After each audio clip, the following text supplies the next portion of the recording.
now that we are all nice and cozy, let's get into the haul portion of this video. This is definitely a collective haul, so it might be a bit all over the place. Let's start with Second Charles. Over the past few months, oh god, this is a heavy bag. I went twice. Once during my favorite promotion they do. They call it their penny a page sale. You can basically buy up to 5 used books for a penny a page, which is a great deal. The other time I went, it wasn't during a promotion, but I am saying all this to say that I forget which books I got when, so we're just going to let the universe dictate our order here. First up, we have The Heiress by Rachel Hawkins. This is one of my most anticipated releases for 2024, which is a bit surprising because Rachel Hawkins, author of Reckless Girls, at least for me, is not an author I would typically get excited about new releases from, but the people who received arcs of this, one, how can I get on that list? But two, the way they raved about this made me want to like go out and spend $30 for the hardcover. Obviously I didn't. This haul is not helping, but I do actually have some semblance of self-restraint. Basically in this book we follow this guy who was adopted into this family and has now inherited the fortune after the matriarch's death. While the rest of the family is out here fighting tooth and nail over the inheritance, our guy wants nothing to do with it. But his wife, understandably, disagrees. Yeah, if millions of dollars were at stake, I hope my partner would set aside whatever grievances they have. Two, the matriarch in this novel supposedly gives Evelyn Hugo vibes, but I've also heard that there's kind of a Knives Out situation as well. That combo, ooh, it sounds so good. Next, The Vanishing Half by Britt Bennett. This cover is it's so stunning. Is there nothing more stunning than this? Besides me, of course. In this story, we follow identical twins, one who lives their life as a black woman in the southern small town that the twins escaped at age 16, and the other lives her life passing as white with a husband that knows nothing of her past. I love stories that juxtapose different paths in life, and the way this book is approaching that seems like it's going to offer a great commentary around racial identity and classism. Very excited to give this a go. This one I do remember picking up from the penny a page sale. I was shocked that I was able to find this relatively new release and subsequently get it for like $3. Now the concept of this book, I am not exactly sure how I feel about, because I'm pretty sure this follows a romance between a werewolf and a vampire, which okay, paranormal romance, but this is not a werewolf. This is a full-fledged wolf. I don't even want to have to think about what that means. I really don't want to read a romance about a wolf. That is a crime. It does use tongue at least. Look, Allie Hazelwood has not failed me yet, so I have hope and a significant amount of concern. Next we have We Were Never Here by Andrea Bartz. Y'all know I cannot shut up about this author's latest release, The Spare Room.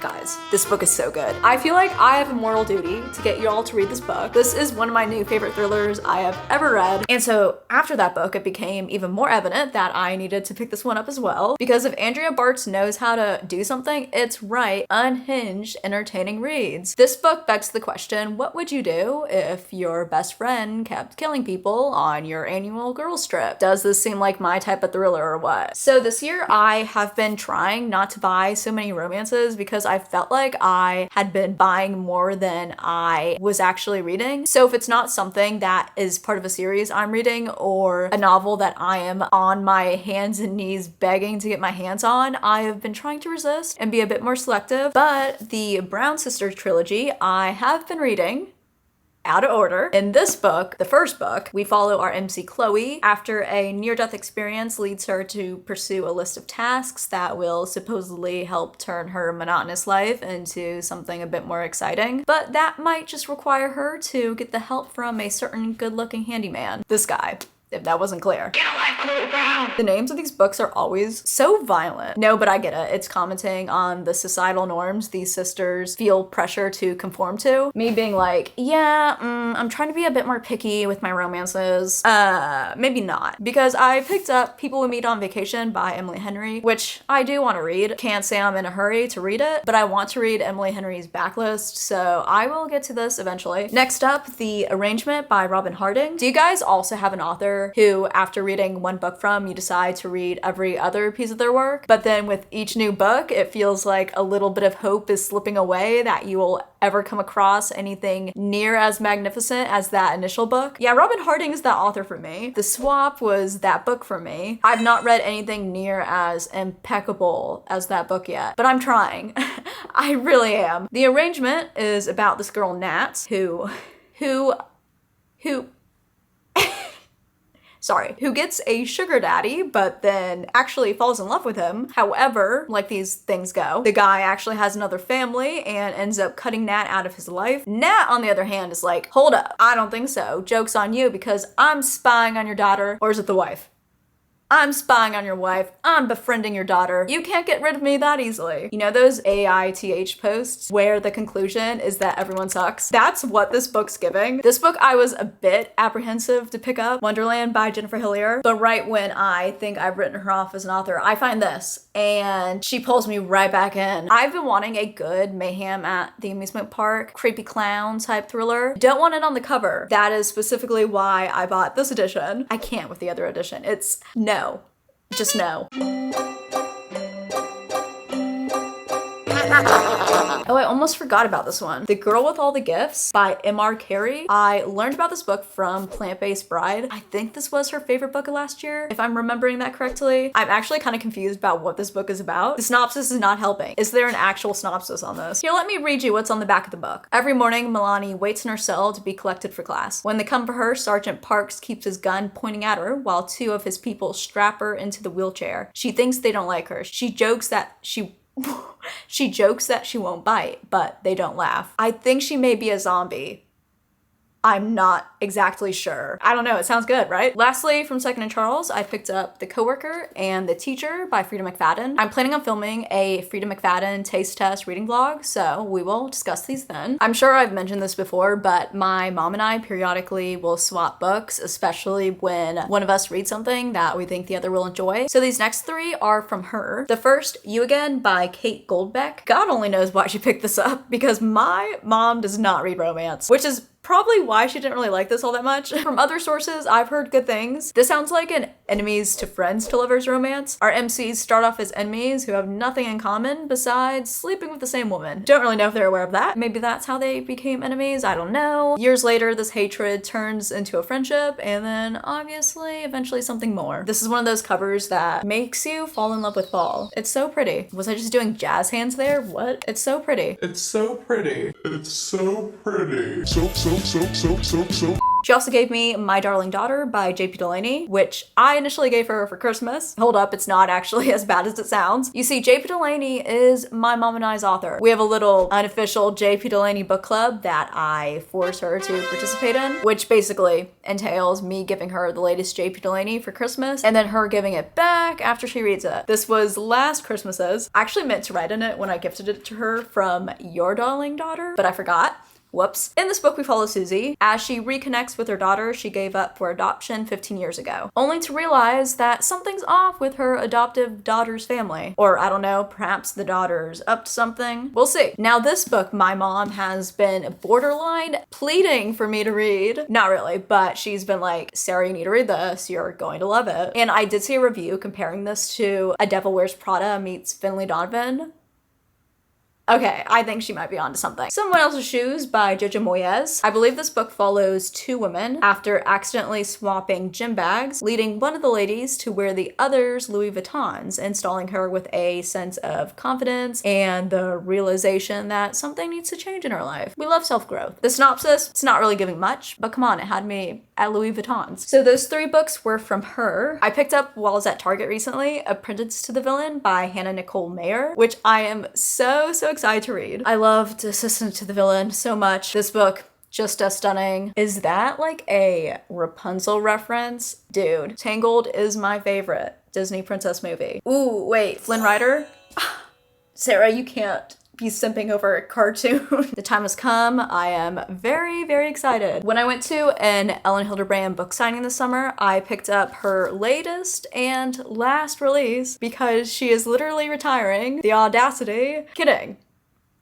Kind of. But I did get it personally signed, which is cool. Chief of Police Ed Capinosh, who we have seen in other Ellen Hilderbrands, is coincidentally also retiring, but ends up postponing his retirement when a new couple moves to the island and starts throwing lavish parties. And by the end of the summer, their house burns down and the wife is missing. Malibu Rising? Hello? I probably won't get to this one for a while as I have other Ellen Hildebrands I want to read, but there's that. Just a couple weeks ago, my library had a book sale. I'm pretty pretty sure these books were either some that got donated or were just books the library was getting rid of, but they were only $1 each. So I first picked up this cult classic romance by Mia Sheridan, Archer's Voice. Everyone has probably read this by now, but I haven't. When was this published? First published as an ebook, did not know that, in 2016. One of the top 100 romance novels of all time on Goodreads. I mean, if Goodreads says it's good, obviously it's good, because Goodreads could never be wrong. Never be wrong. From the synopsis, it looks like we follow this girl Bree, who is new in town and befriends this guy Archer, who either cannot speak or chooses not to speak, not really sure. It says that the girl helps him find his voice, whether that's literal or metaphorical. Eventually, a little romance blossoms between them. Blossoms between them.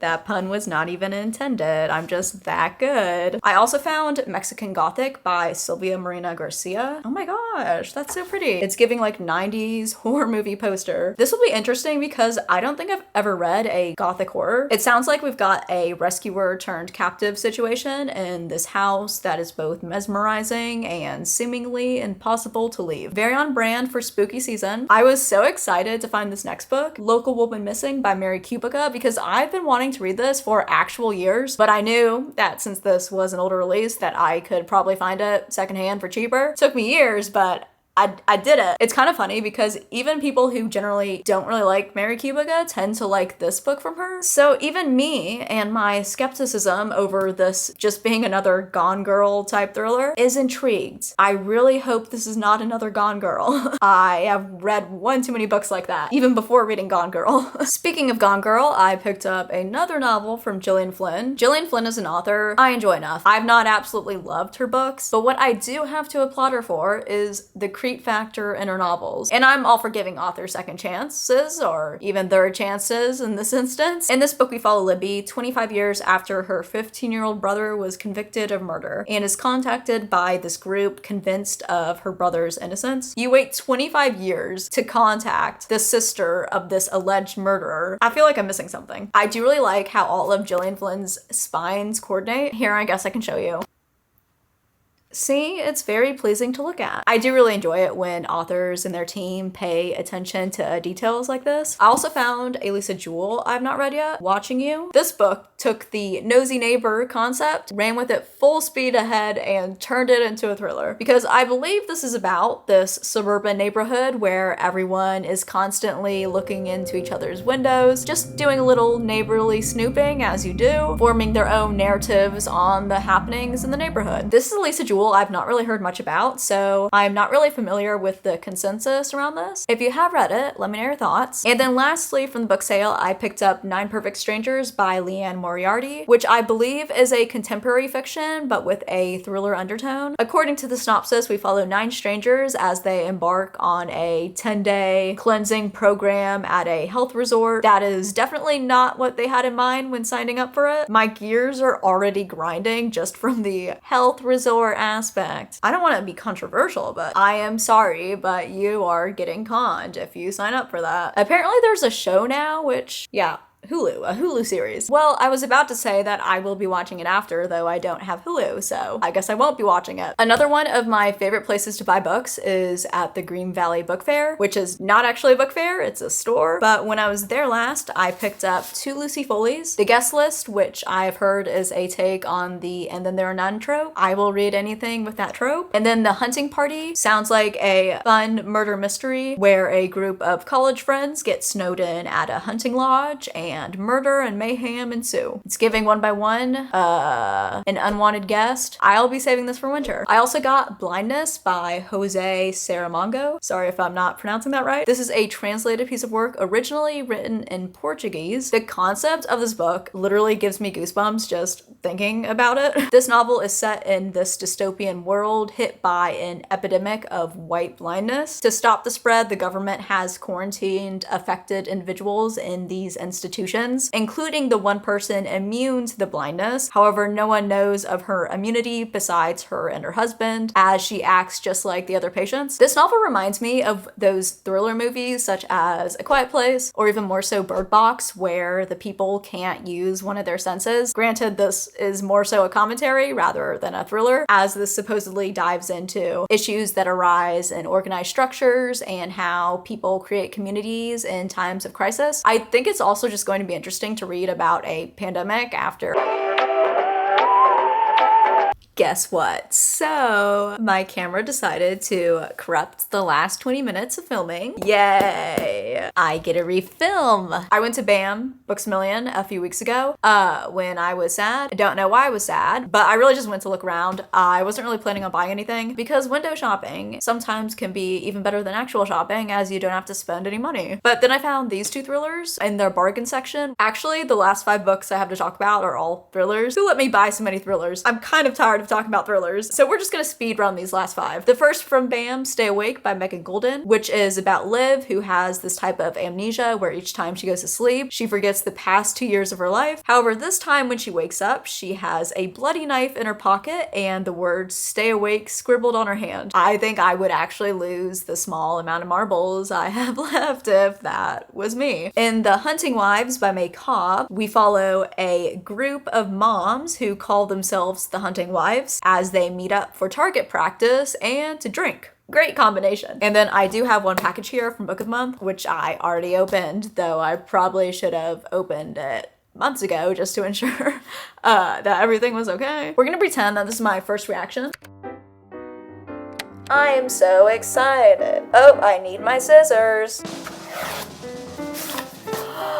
Wow, I totally forgot that I ordered this. It feels like Christmas. My choice book of the month was Sarah Pakanan's new release, House of Glass, which follows 9-year-old Rose and her court-appointed lawyer, Stella, who is representing her during her parents' divorce/custody battle. On top of that, Rose has been suffering from mutism ever since she saw her 26-year-old nanny plunge to her death from the top level of her house. Talk about trauma, sheesh. I also added First Lie Wins by Ashley Elston. I don't know what it is about this book, but Book Talk loves this, Bookstagram loves this. I've been seeing this book everywhere. In this book, we follow Evie Porter, who is not actually Evie Porter. That was just the identity given to her by her employer. And our con artist protagonist has been living under that identity ever since. Well, until the real Evie Porter comes strolling back into town. Oh, here's my bookmark. It was bound to happen. AKA what I tell myself every time I buy a new book. And then lastly, I added on Middle of the Night by Riley Sager, his 2024 release. This is actually his first book written from a male POV. I've never had a problem with Riley Sager's female leads. Do I think that he captures the nuances of being a woman? No, but it's a thriller. I'm not really reading for that specific commentary, but I think it'll be interesting just to see the differences in the writing. This book is basically about our MC Ethan, who returns back to his childhood hometown where he decides to investigate the mysterious disappearance of his best friend 30 years ago. Good for Ethan. I would probably just give up.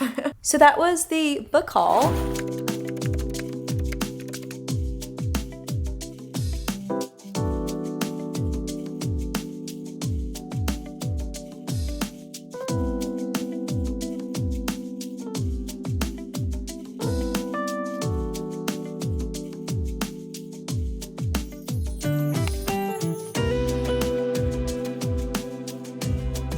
I am so obsessed with how this turned out. Most of the stickers are from Redbubble, but actually this one my best friend gave me.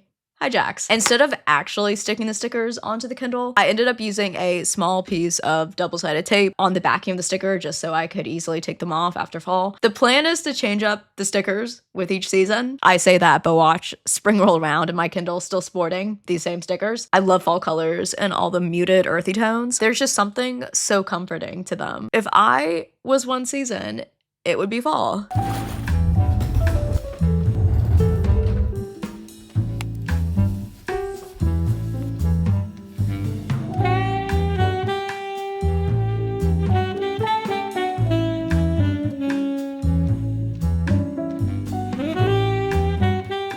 I never did end up filming a fall TBR. Time just got away from me. But I thought in this video we could choose a few books to read in November. Now, the smart thing to do would be to go grab my reading journal so I can choose books that align with the different challenges I made. But I kind of just want to go off my current mood. Obviously, first up, Apprentice to the Villain is going on the TBR. I've actually been reading some really good fantasy lately. I feel like I now understand why people love the genre so much. Maybe I just hadn't been reading the right books. Maybe my long-awaited fantasy era has finally begun. I just had to stop manifesting it for it to finally happen. Funny how things work out that way. Staying in the lane of fantasy, I'm thinking that this is probably more so dystopian. Scythe by Neil Shusterman. I have not read a dystopian, like a true otherworldly dystopian, since I read the Maze Runner series like so many years ago. Scythe takes place in this world where humanity has conquered death to the point where the only way to die is by scythes who do so to keep the population in check. We follow 2 apprentice scythes, and by the end of the year, one will become the newest full-fledged scythe and the other will be the winner's first kill. I feel like for a lot of readers this is a bucket list series to read, so very excited to start it. You know what's calling my name? If I can get it out, that is The Man Who Died Twice by Richard Osman. Also, this is perfect because fall is prime time to read your cozy mystery backlog. It's been a couple of years since I read The Thursday Murder Club. Despite not loving it like I hoped I would, I did love the concept of having a group within a retirement community go against the norm and basically fight crime. In this installment, the crew is once again back at it, trying to solve another murder mystery, but this time involving stolen diamonds. Although the concept is like pretty similar to the first, I'm hoping that, you know, after the author has had some time with the characters, the story will only improve. Second book syndrome. We gotta stay optimistic, okay? I'm thinking about putting a romance that is a part of a series on the TBR. I have been slowly but surely making my way through all the various different romance series I've been reading this year. I do like to read the off-campus series in the fall. I think it's the college setting that just gives me back to school vibes and makes me think of autumn. But I also kind of want to put The Final Offer on the TBR, and if I do and I read it, I will have completed the Dreamland Billionaire series. And now that I am remembering that The Final Offer follows my favorite brother out of the 3, I'm kind of inclined to choose that one. I could put both of them on the TBR, but I want to be realistic with my reading ambitions. I'll neaten this up later. Now, to get a few thrillers on the list, like I said, I want to film a reading vlog around Frida McFadden, and I don't want to burn myself out on thrillers. However, I'm thinking that if I incorporate different types of thrillers and different authors, I can actually avoid thriller burnout, as those will have different writing styles and voices. What do they say? Variety is the spice of life. Ooh, this seems like a more comedic type thriller. How to Kill Men and Get Away with It. Subconsciously, I must have been saving this one for fall because the cover, the orange cover, the coffee, it's giving fall. I believe in this book we just follow a woman who is addicted to killing men. Okay, slay, I guess. Yeah, this just seems like a comedic female rage type book. Very, very excited. The Only One Left by Riley Sager, I am going to put on the TBR so I can complete the Buzzword Readathon November prompt of to read a book with only in the title. In this book, we follow Kit, a home health aide who has just started caring for this reclusive elderly lady believed to have killed her family many years ago. However, she swears she didn't do it, despite the evidence painting a different picture of that fateful night. It's definitely been a hot minute since I've read a Riley Sager. Next, let's do The Cat Who Saved Books, because what's more cozy than a cat and books, and more wholesome than said cat helping this guy save his late grandfather's bookstore? Doesn't this just sound like a steaming mug of hot cider or a steaming pumpkin spice latte? Whatever you want. Did you know that Starbucks' cider is just like, it's literally just apple juice. It's just apple juice with caramel sauce. Let's do one more. What am I feeling? I actually think I'm going to put Someone Else's Shoes on the TBR because I have been patiently waiting to read this until I hauled it. I've never read a Jojo Moyes. My mom loves her. She's like a backlist author for her. Let's do a quick recap on my November TBR, which I suspect I will be tackling mostly during Thanksgiving break. I have Apprentice to the Villain, Scythe, The Man Who Died Twice, Final Offer, How to Kill Men and Get Away with It, The Only One Left, The Cat Who Saved Books, and Someone Else's Shoes. And that is going to be it for this ultimate book video. To me, these videos are kind of like bookish housekeeping, as we're doing a number of smaller book-related tasks that maybe wouldn't make up a full video. But I love these videos. They're so fun. I hope they're fun for you guys too. If you did enjoy it, make sure to give it a thumbs up. It really does help me. My channel out a lot. You can also comment, interact, subscribe, all that fun YouTube stuff. I'd really appreciate it. I hope y'all are having a fantastic day, a fantastic fall season, and I will see you in my next one. Bye.